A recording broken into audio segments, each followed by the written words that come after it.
Bom dia, boa tarde, boa noite, amigo, torcedor e sócio do Clube de Regatas Vasco da Gama e Vasco da Gama SAF.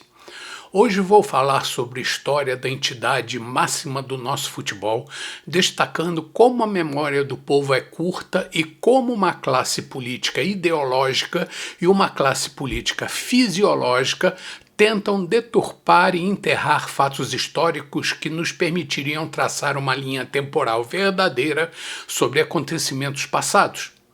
Eles desejam destruir a sociedade ocidental através da deseducação, fazendo com que as pessoas pensem ou não pensem de forma coletiva.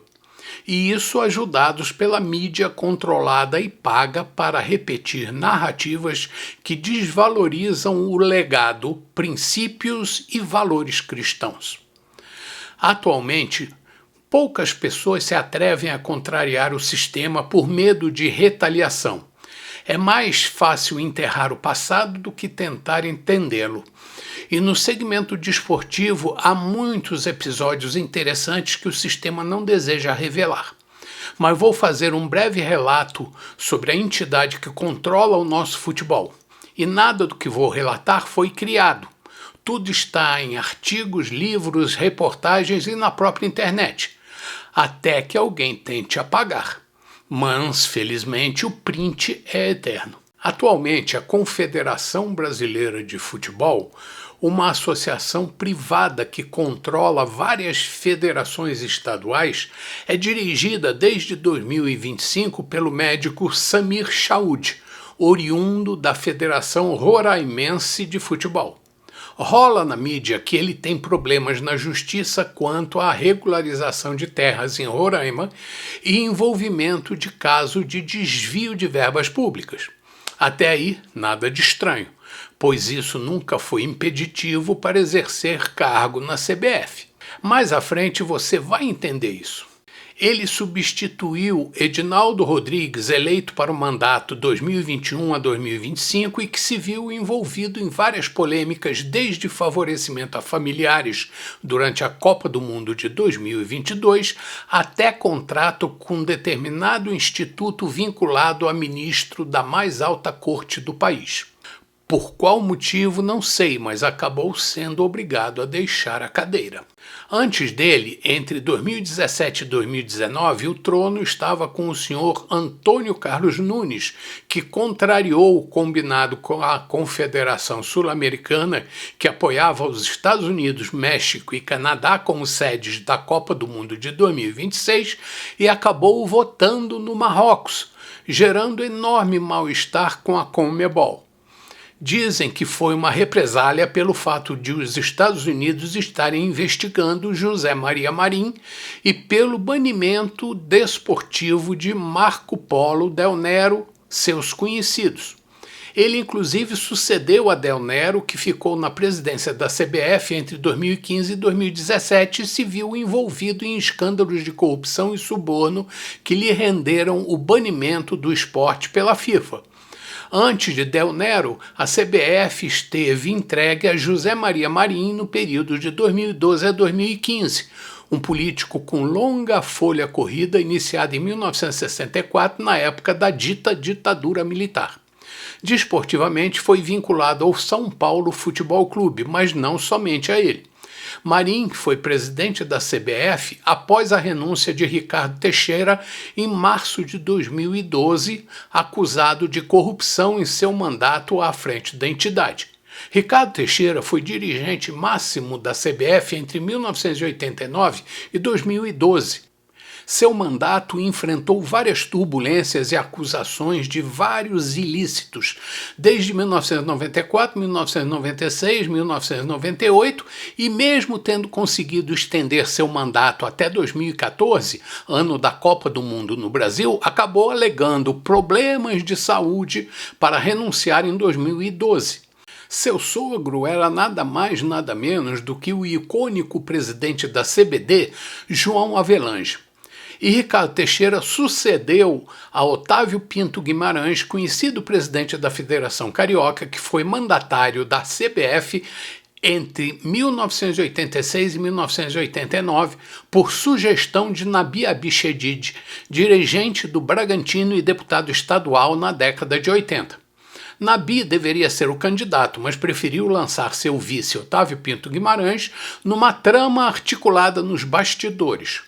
Rolou na época que não havia certeza se Nabi conseguiria voto da maioria das federações estaduais. Na gestão atribulada de Otávio surgiu o movimento apelidado de Clube dos 13, que dentro de um ambiente conflitante entre clubes e CBF, se dispôs a organizar a chamada Copa União em 1987 e que até hoje é motivo de discussão acadêmica quanto à sua validade.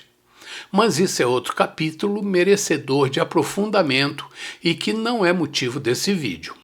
Antes de Otávio, dirigia a Federação de Futebol Giulite Coutinho, conhecido presidente do então poderoso América Futebol Clube do Rio de Janeiro, e que presidiu a CBF de 1980 até 1986 e foi responsável pela construção do Centro de Treinamento das Seleções em Teresópolis. Foi em seu mandato que a Taça Jules Rimet, toda de ouro, troféu do vencedor da Copa do Mundo, que o Brasil conquistou em definitivo em 1970, por ser a primeira seleção a ganhar 3 títulos, foi roubada da entidade e derretida. Isso ocorreu em 1983. Mas isso foi só um caso de polícia que não pretendo comentar.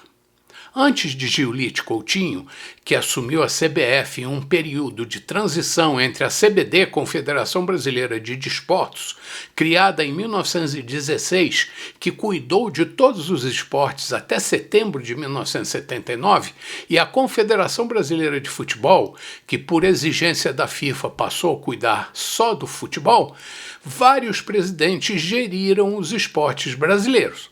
O mais longevo e que viria a ser presidente da Federação Internacional de Futebol, a FIFA, foi João Havelange, entre janeiro de 1958 até janeiro de 1975. João Havelange, filho de belga e cujo nome completo não me atrevo a pronunciar, ficou 17 anos à frente do nosso futebol numa época em que ganhamos tudo. Já como presidente da FIFA, ficou no cargo por 24 anos, entre 1974 e 1998, deixando o cargo sob suspeição, sendo condenado pelo Tribunal de Cantão na Suíça em 2012 por fraude na venda de direitos de transmissão da FIFA, por suborno pago por uma empresa de marketing, envolvendo inclusive seu genro. O último presidente da CBD, antes do futebol se desgarrar e virar CBF, foi Heleno Nunes, entre 1975 e 1978, e do qual nada tenho a falar. Vou parar por aqui porque esse Café da Colina ficaria mais longo ainda. Se fosse me aprofundar em cada um dos tópicos citados e expuséssemos todos os assuntos relacionados, ficaríamos discutindo longamente, aumentando a depressão coletiva mundial.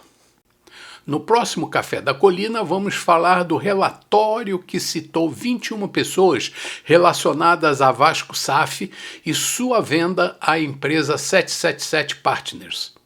Enquanto isso, continue me ajudando a romper a bolha que não fala o que o sistema quer. Dê seu like, compartilhe, comente e ajude para que eu atinja mais pessoas. Esteja comigo toda terça e quinta, agora às 7h30 da manhã. E se você deseja que opine sobre outro assunto, mande mensagem. Bom dia, boa tarde, boa noite, amigo, torcedor e sócio do Clube de Regatas Vasco da Gama e Vasco da Gama SAF. Saudações vascaínas, sempre.